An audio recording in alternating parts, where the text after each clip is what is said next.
Pemirsa, setelah mangkir 2 kali dari panggilan terkait kasus dugaan pemalsuan dokumen PSPM Medan, penyidik Polda Sumut berencana akan melakukan penjemputan paksa terhadap Sekretaris Jenderal Dewan Pimpinan Pusat Partai Hanura, Kodrat Syah, bila panggilan ketiga tidak juga diindahkannya.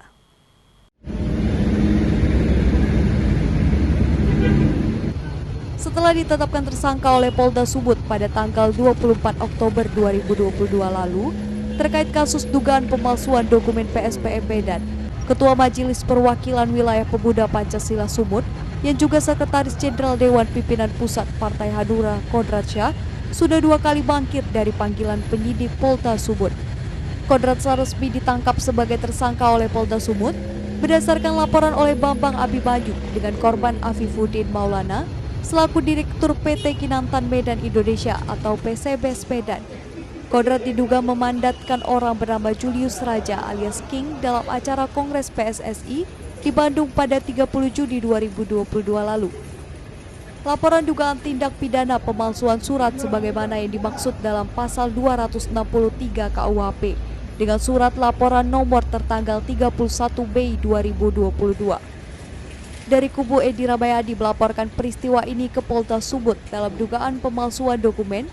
Hingga sampai saat ini sudah 3 orang yang ditetapkan sebagai tersangka dalam kasus ini oleh Polda Sumut, yakni Kodrat Syah, Julius Raja, dan Fitian Hamdi.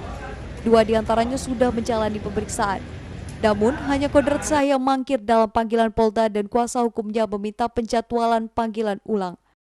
Dari panggilan pertama kapasitas sebagai tersangka, yang bersangkutan tidak hadir dan menyampaikan kepada penasihat hukumnya bahwa yang bersangkutan ada kegiatan lain.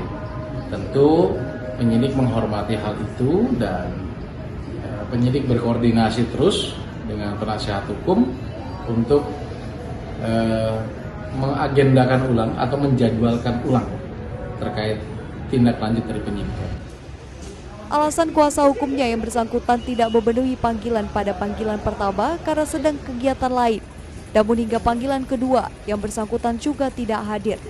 Polda Sumut pun meminta Kodrat Syah agar kooperatif dalam kasus ini bila tidak ingin pihaknya melakukan pemanggilan paksa. Dari Medan, Aminur Rashid Aidius melaporkan.